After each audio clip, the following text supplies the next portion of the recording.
Welcome to Cooksey and the Coach. What's up, Mr. Watson? How you doing there, Cooksey, with no coach? Hey, Coach is going to join us one of these days. He's on an at his leisure type program, so it is what it is. He's the fucking legend. He can come and go as he pleases. It's Cooksey and the Coach with sometimes That's all right. Watson. He deserves it. Oh, hell yeah, dude. That's one good human being right there. Yeah, he's a great guy. Great guy. Hey, before we get into this madness and the fact that Detroit was probably built on an Indian burial ground, let's talk about some of the news that dropped this week. Ken Roczen. Shocker. Yeah, as if we didn't know this is going to happen. But I actually got some insight. I mean, they did a great job with the press and as far as making it look like him and Honda were parting on, reasonable terms. It's not reasonable terms. I can tell you almost with certainty, they will not reconcile. They don't expect Ken outdoors. And my question to you is, if that happens, since Marv doesn't have a contract, does Marv jump on that bike? I don't know. I don't think so. No, I don't think so. I don't know. You never know. This industry's crazy. You never know what's going to happen. Never say never. But, I mean, what they used to do, in the back in the day, but they don't have that feeder team underneath them anymore, is throw one of those guys on there. But, I mean, who's riding a Honda, that they could pluck out of the lights to throw in there? That's decent enough. Nobody. Exactly.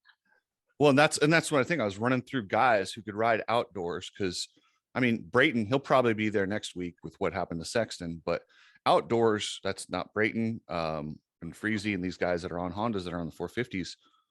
I don't know who's not under contract that could jump on that bike. Yeah, but they're not just going to go. They're just not going to hire anybody like just to fill the gate. They're not going to do that. They're not going to put Cade Clayson on there. No, they're not going to put like Alex Ray or any of those guys like that are great guys. But I think I mean, do you remember back in the day when they put what's his name on there, and he fucking hauled ass. He did really good. I'm drawing a blank right now for some Honda reason. did? Yeah, what's his name? Dude from Sweden. Freddie Noren. Yes, Noren. Yeah. I forgot about Freddie. Freddie would be perfect. Yeah, like Noren did good. Like he didn't embarrass himself. He went out there and he did the job, man. So I don't know if there's another guy out there like that, but I don't know. I don't know if I don't know the ins and outs of what's going on, and I think I mean, from you saying that right now, I think a lot of the pot could have got stirred when they brought that suspension guy over, because that's what happened with us.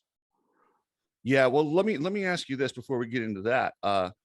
What are the sponsor obligations for Honda? Do they get money from anyone? Do they have to have a bike out there, or can they just park it? No, they're straight HRC. They have no. I mean, there's no title sponsor on their team. They're American Honda. Yeah, I was just checking. I wasn't sure if they wanted to have a guy out there. Okay, no worries. Yeah. And then, I would imagine bringing over that suspension guy stirred the stink pot. And then when you bring that guy over and don't get results. Yeah, I don't know. I'm just thinking out loud, but I could be totally off. But I mean, if that's the case about the whole Honda thing, if they're really bitter, he didn't get the results and he's not having the results, and then he brings somebody in and say, no, it's the team's fault and you guys just can't figure it out. Maybe he's just throwing salt on the wound. Who knows? I mean, yeah. I don't know. I haven't talked to him and I'm not going to speculate, but I know Ken Roczen knows what he wants. And if it's that guy to do stuff for him and it gets in his head and it's better, right on. Who cares? As long as he's winning. That's the way we looked at it, Yeah. And I'm 1,000% with you on that. Like I said, I give the riders whatever they want. It's their ass on the line. As we've seen tonight, how dangerous this sport is. They need to feel comfortable. God. So, yeah, I was this week. I spent time in St. George, and that's there's some people that are very, very close to the Roczen family, and that's where I got my info this week. So yeah, out driving my truck, as you say, is where I got the scoop. Yeah, Yeah, Um, I understand. I know that it's probably the same people that live out there. yeah. Detroit, the track, dude. I'm Wow. sorry. That was a stupid design. And every single time I see a double lead into the whoops where they can hit it at damn near 60 miles an hour, I go, shit, that's dangerous, man. And then it takes away that the option. You have to skim and just risk your life to be competitive. If you start jumping, you lose way too much time. But if you put the whoops out of the turn, you get that option of jump or skip, you know. What do you think? Um, that's kind of weird because I was kind of I like the layout, but it went away really fast. And it's slippery as shit there when when you lose your grip. You just it's no coming back with that there. Once it's gone, it's gone. And dude, I don't think that you say the whoops were the most dangerous, but don't even really did anybody get hurt in the whoops? I No one even saw crashed in the whoops. no, Like yeah, bad. But those other guys, it's funny, they're getting hurt in those big rhythm lanes. Like, dude, that's man, that was an ugly crash, man. I hope both those guys are okay. I don't want to see anybody get hurt like that. you talking That about was, the Webb Sexton crash? yeah, that was dirty. That was really, really dirty. That was just, and then Ando, it looks like he had a concussion problem or something. Yep, that was my guess. I mean, he hit right on his head. Yeah, and then he got up and tried to go, and he made it, 45, 50 feet, 60 feet, and he just fell over. Dude, I've been there. I hit my head out at Sandy Valley, hopped on my bike, started riding back to the truck, and I like blacked out. When you hit your head, weird shit happens. That's all I'll say. Sucks. I'm Yeah, glad they got him off the track. it looked like when they had the camera on him, like he got the wind knocked out of him or something too, because he was like breathing really weird. It looked like, but I don't know. I just hope those guys are okay, man. I mean, Yeah, that just threw a whole wrench into the program. Looks like Eli is going to be on Easy Street, where he can just. I mean, he's not going to have any threat. There's no one left. well, there's one guy left, but he's spotted him a shit ton of points by being a dumbass last week. Yeah, you never know, and you never know what happened. You know what I mean? It could, can Tomac take second the rest of the season and Malcolm win every race? No. Yeah, exactly. But, I mean, you never know this. You never know what's going to happen in this sport. Eli could have a freak accident. well, and that's what I'm saying. Like if you're within a race, it just seems like you have a lot more of a chance. I agree. I agree. And I saw Webb riding around there with one arm, and I thought that's about the dumbest thing I've seen in a long time. Yeah, I was wondering what he was doing. He was making sure he got past those other dudes that went down. I get the thought you're going to gain a couple positions and then get off the track, but it's not worth it, dude. You're talking about 3-4 points versus putting yourself and other people at risk by riding around one-handed. They should just flag them off at that point. Like, dude, you just can't do that. If you're not like, if it's an Indy car, they flag you off. Yeah, true. Yeah. You can't get to the speed. I got you. Yeah, I mean, dude, it looks like, him at risk. You didn't, I don't know. I mean, when you hold your arm like that, it could be shoulder, could be wrist, could be elbow, could be hand. I don't know. Complete speculation. But Sexton looked bad. I mean, the way that bike pile drove him and shredded his jersey. Yeah, that was dirty, dude. Dirty. Well, that guy is definitely, that was definitely not his fault. No, a lot of the other ones, but like RC used to tell me, like if something happened to a guy when he's back there in 5th and 6th, and shit happens like that, and I would say that's not his fault. He'd go, yeah, it is his fault. He shouldn't have been back there. It's true. And I'm just like, I didn't look at it like that, but I still, so.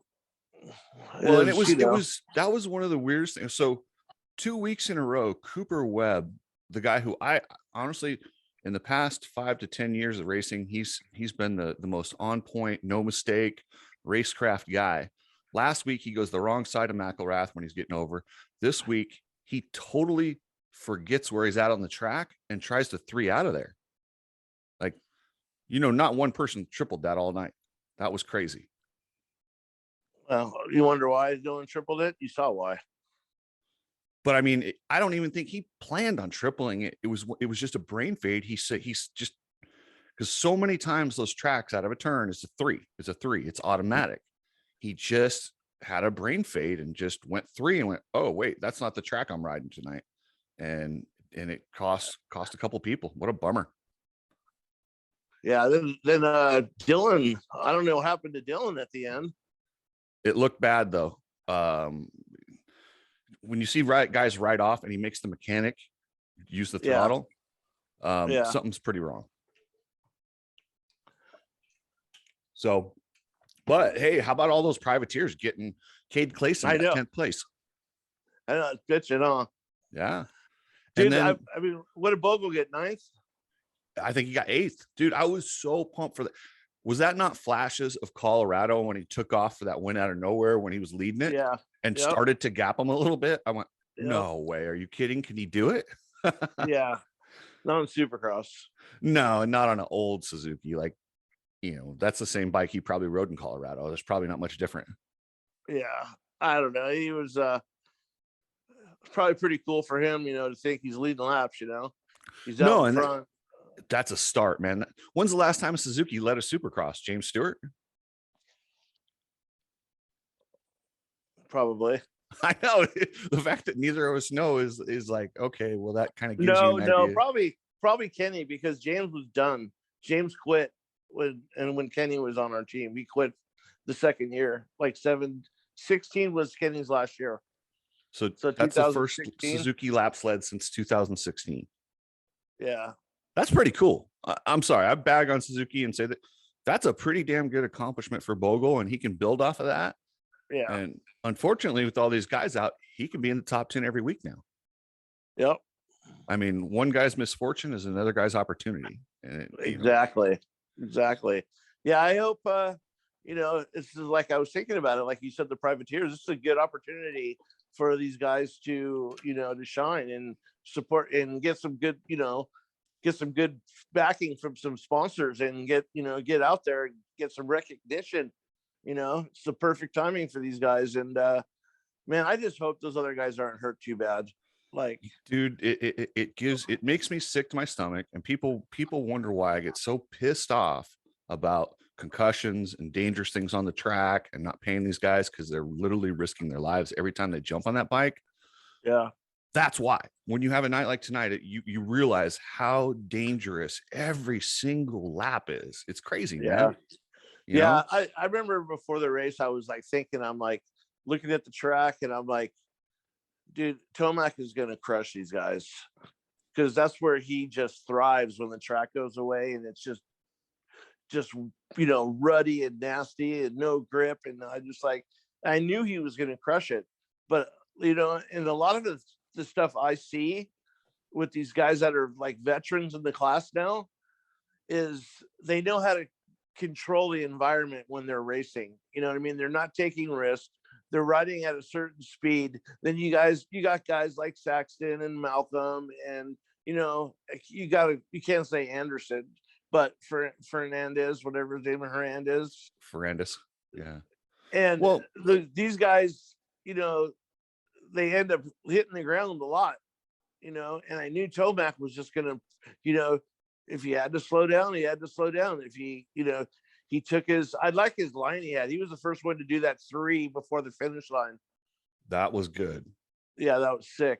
But yeah, man, I just, like you said, dude, these guys risk their lives, and I hate seeing people get hurt, man. I do not like it. For me, that's the worst part of it, especially when you're on a team and it's your guy, and you get really close to them and then something bad happens and they get seriously injured. Man, I'm just like, why do I do this? You know what I mean? Yeah, I can't even imagine being in the truck when those guys come back, and yeah, that's got to be brutal. So it's like, and there's nothing you can say or nothing you can do for them to feel better. And it's not only their body, then it's their career, their earning potential. Yeah. It's a brutal sport, man. And there's only one winner, and the rest are just it's tough. So yeah. I was pumped for, like I said, quite a few guys. Our guy Ryan Brees, who's a supporter of the show, I've done a couple interviews with him, followed his season. He got 11th, man. I'm so pumped for Ryan Brees. That was a good story. Is that dude number 200? Yeah, yeah. So yeah, that guy has speed once in a while. He's good in the whoops. He can just hammer it, and he is tough as nails. I don't know if you were familiar with it, but he was a German Supercross champion a couple of years ago against Tyler Bowers.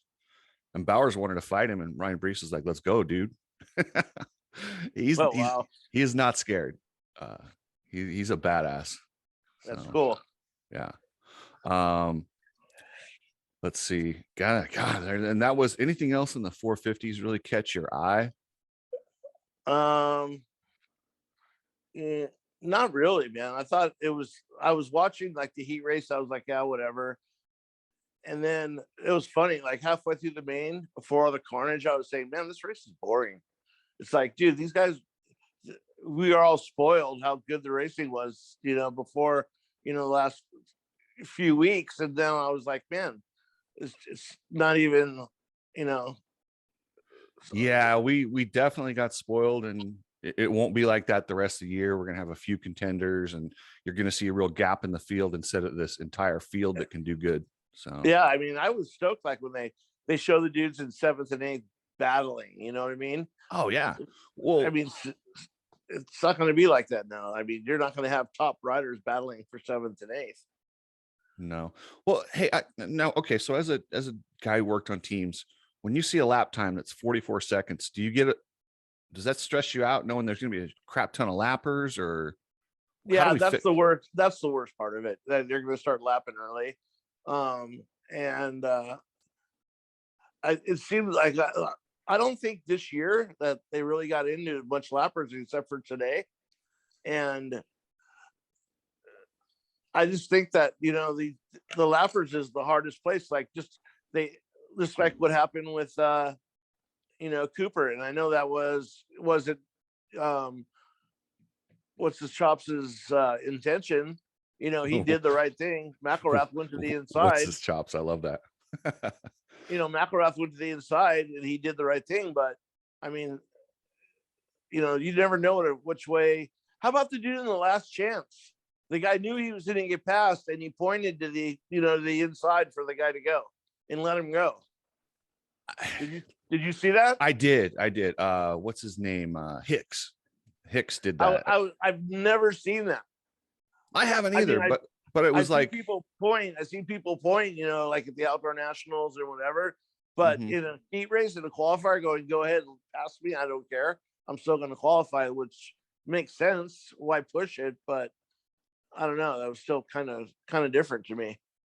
Yeah, it felt like kissing your sister. Like you're getting in, but it's smart. But at the same time, as someone watching it, I kind of like to see guys fight a little bit. But yeah, it's maybe just don't point, just go wide. Yeah. Yeah. I would have done something like point and then fucking T-bone him. Oh, that's like my brother. My brother, he was the dirtiest driver. Yeah, he would do so. He would point and then nail you. So and then awesome. He'd say, "I didn't see you," and I'll be like, "Well, you pointed at me." So, yeah. But yeah, all in all, I think that just how was the attendance? Was the attendance? I really couldn't tell. Yeah, they avoided it. It looked decent, and you could hear them yelling, so they were definitely there. But it's hard to tell in those stadiums in Detroit because they're so big. Yeah, but and it's cold there, so I think they did okay. I think it was better than it was a couple weeks ago at Minneapolis. Minneapolis was nasty. That was a really poor turnout at that race. So what's the next round? Indianapolis, I believe, right? Indy. So, Indy. Yeah. And yeah, that would be a good race. Yeah, that one's always pretty decent. I don't know. I'll be honest with you. The series intensity for the average fan just went out the window with all the stuff that happened. And I hate that happened, but it's part of it. Yeah.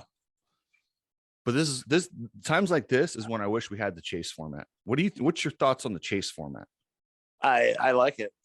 I like it. I mean, you're 100% correct, because you could have a killer season going, and then you're going to be out and miss a couple races, and that just ruins your whole season. If they had the chase, you could come back and do something. You know what I mean? Exactly. But I think the whole moto industry and the way people think, they're, like I said the other show, like, no one wants to try something different. No one wants to go outside this box. They don't want to change anything. They want to make everything the same. And they started to, with, the monster rounds and, all that other stuff that they're doing. But, yeah, I think, change is good. Speaking of change, World Supercross. Do you know much about this series? No, I don't. So I don't know a ton. I guess it's the same guys that run the Australian Supercross. Jason Wygant was reporting on it, but they're doing something different. It looks like almost like a Formula One type pay plan, where the teams are franchises and they're starting them off with 10 million each team or so. And I'm like, thank God, finally somebody's actually doing. Where are they getting all this money from? Good question. I don't know. These are details. If anyone associated with the series, hit me up. I would love to interview, talk to you guys. I'm on board with what you're doing. I think it's awesome. They're going to start it this year in September and do 3-4 rounds. And that'll be the first year. And then next year it's starting in June. So it's going to put a hurting on the outdoor nationals. You think so? Absolutely. Why would I go race the outdoor nationals? Pay my own money. But it's not up to you. It's up to the OEM. The OEM has to commit. No, I'm talking about these other teams. Like, yeah, you're right. And the guys that are already there, they're going to be able to keep them. But if I'm an OEM, do I want a World Supercross title or an AMA outdoor title? Which one's bigger? Right off the bat, the AMA will, but give it a few years. Yeah, I don't know. I think what they're doing could end up like Formula One, and then American Supercross and American Nationals will be like kind of like IndyCar racing. But yeah, that's going to be interesting. I mean, definitely. I'll bet that's where Kenny ends up. Yeah, I have a feeling. Yeah, I bet you he might go over there. I wouldn't be surprised if all of a sudden he's better and he's off the couch and he's racing next week. Yeah, that'd be cool. Maybe they should just, and I'm not pointing fingers because I don't know exactly, but whatever Ken asks for, do it. That's it, and get him back there. I don't know why a guy with his credentials you'd question. Like I said, if he wants to put an upside down fork on it or a right side up fork, okay, go for it. I don't know. I mean, I don't know. Dude, I like the guy. I wish him the best, and I want him to race. I want him to be happy. I want him to be healthy, Well, and that's when he decided to, or whenever this happened, I'm actually relieved. Not because I don't want him out there, because I don't want to see him get hurt. And the way he was riding around in 10th place, half scared, I've seen too many bad things happen when guys do that. It changes. A perfect example is tonight with Cooper and Sexton. You know what I mean? Exactly. They weren't just cruising around, but they were in the back. They should have been in the front, and that wouldn't have happened. Well, and if Ken was out there, he'd have been right in the middle of it, probably. Yeah. I mean, yeah, it's a tough sport. Speaking of that, how about the 250s? Dude, Jett is so good. Yeah, he's untouched. He's untouchable. Ain't no one gonna touch him. He will only beat himself this year. Yeah, he is. He's outclassed the class. He's. I don't know. He's Pro X, and those guys are just pros. He's making them all look like fucking intermediates, dude. Well, like B riders. Yeah, and the thing is like McAdoo, Pierce Brown, those dudes are fast. Like, heck yeah, they are. I mean, to make those guys. Now, my question is, okay, the whole thing with Honda is like they kind of became expendable when Jett started doing so good, because 2023, would you put Jett on the 450 or would you try and keep him down one more year? I would keep him down to defend the title and let him ride 450 outdoors. Yeah, I could see that. I would That's love what I that. would do. And he But might, and they might even do that this summer. yeah, I want to see him defend his outdoor title though, one time. I would, I don't know. I would prefer he go one more year or just do the 250 outdoor this year and go 450. I'm okay. I think he's ready. I really do. And I don't say that about a lot of guys. A lot of times I say, stay around, get your paycheck. He's the first guy in about since Pastrana and Stewart, where I said, just move him up. He's ready. Hey, why don't you reach out to your source and find out? I have. They're not talking, confirming. But I did do an interview. I went back to an old interview I did with Jett in the off season, and he did say that was he wants to, and he knows he's growing, so he kind of wants to get the 250 titles out of the way this year and move on. And if Jett wants it, he's getting it. So, how about your boy McAdoo? How's his knee? Oh, he raced. Yeah, we all know that. Thanks, Kitty. He raced. I think he got third. He got second. He got second. Yeah, Okay. he passed his Pierce, in which it's crazy seeing him and Pierce ride together and ride clean and smart. I'm glad those two have learned from what happened last year, and they're riding smart. And look at that, they're both on the podium. Good on them. Yep. Dude, Hampshire, man. God, I can't. What's going on there? This is what happens when you don't let brain injuries heal. You get squirrely and you get worse. And he's had this for a while, this kind of squirreliness. You notice this year, as soon as he got KO'd, it got a lot worse. You're blaming it on his brain? Yeah, absolutely. What do you say? I don't have an answer for that question. That's why I'm asking you.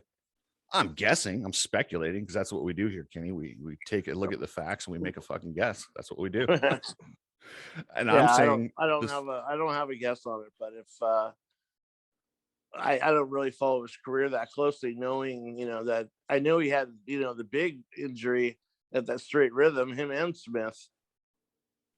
Yeah, and yeah, Smith got his at the Supercross here when he was going for the title. Remember? Yeah. But yeah, he's never been the same, but he did recover, and he's pretty. The thing about RJ is he's pretty cool about it. He's open and talks about being a TBA. He had a TBI. He calls it traumatic brain injury, and that's why it was so astonishing that they let him race after that one at where he come off the over under bridge and just smashed. Like, I just don't know why you don't sit him out a couple weeks. Maybe he's feeling the heat with Robertson riding good. I don't know. Hey, if Bobby Reagan was there, he'd make him go home and sit out like he did Jason. Well, because Bobby's a fucking badass. By the way, I've heard rumors of Triumph and Bobby. Is that true? I have no idea. No idea. Get on the phone with your boy Ricky, because he's the Triumph guy, and find out what's going on, man. I don't know. But dude, I did an interview with Styles Robertson this week. Dude couldn't have been cooler. Do you know him very well? I don't know him at all, but I like him. I just think he was under the radar with Jett Reynolds and what's the other kid from Bakersfield? Ryder D. Yeah, Ryder D. And you never even heard about that other guy, and he's up there doing work. Well, and he reminds me a lot of like the Villapoto and Dungy, how they were the guy that had to battle. And because I watch him in the pack, dude, that guy's got racecraft. He knows what he's doing. He makes the right decisions, and I think he's going to be able to build off of this. I hope so. I mean, he's still young, and he still has a lot of really good opportunity out there for himself if he plays his cards right, and he has the right people behind him. Yeah. And then what'd you think of Star Yamaha going out and getting Kyle Chisholm on the 250? I think he did his job. He qualified and he got top 10. Did he get top 10? I thought he was 11th or 12th. Oh, really? I thought he was. I mean, he was up there. He crashed. Yeah, he crashed. Or he stalled or something. But, I mean, he qualified good in the heat. He was up front. You know what I mean? I don't think they're expecting much out of him. I'll bet he looks at those 450 results and goes, damn, I would have finished better there. Yeah, but you don't know what's going to happen. I know, because he's been the top privateer all year, and then Clayson goes up and gets 10th. Yeah, that's the way it goes. So I mean, dude, they had to, for him just to go do that, they had to pay him money, because he's not just going to go on a full factory race team just for a light spike for 5 races or whatever it's for, when he could be making, you know, a few grand a weekend. Yeah, and that's what he said. I guess when Bobby Reagan called him, he's like, I got some sponsors, and Reagan's like, we'll take care of it. Just get up here. So do you know Bobby Reagan very well? No. No, you don't know him, or no, you don't like him? him? I don't. I mean, I know him, but not that well. I mean, I just yeah, he just went back in the day when I was at the goggle, I was doing the goggle thing. I tried to get Star when they were new, and he just totally talked down to me and pretty much talked shit about the goggle, which I have to say he was 100% right. But at the time I was kind of like bummed out, you could say. But everything he said came to fruition. You know, he's just like, you know, we're with Smith and they're a solid brand, and, you know, little companies like your goggle guys, they come and they go. And I just, you know, I like having partners for multiple years and just don't want to go for the money. And, you know, I respect that.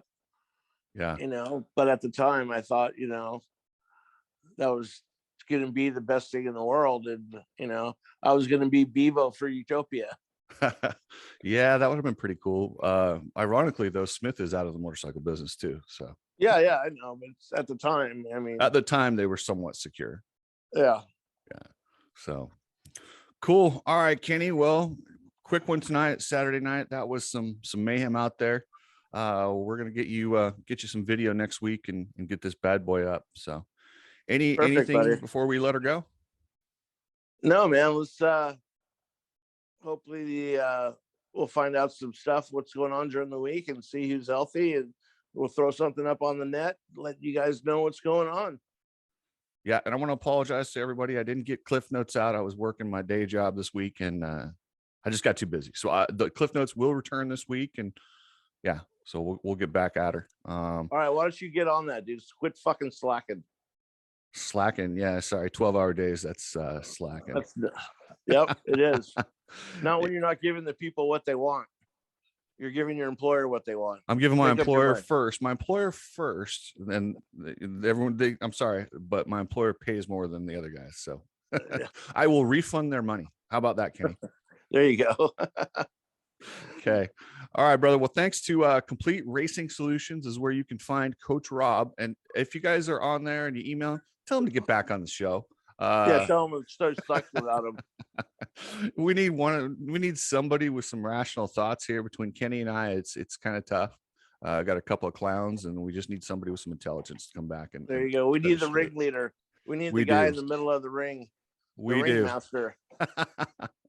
Awesome. All right, Kenny. Well, hey, man, you have a good night. All right. Have a good week, buddy. I'll talk to you soon. Later.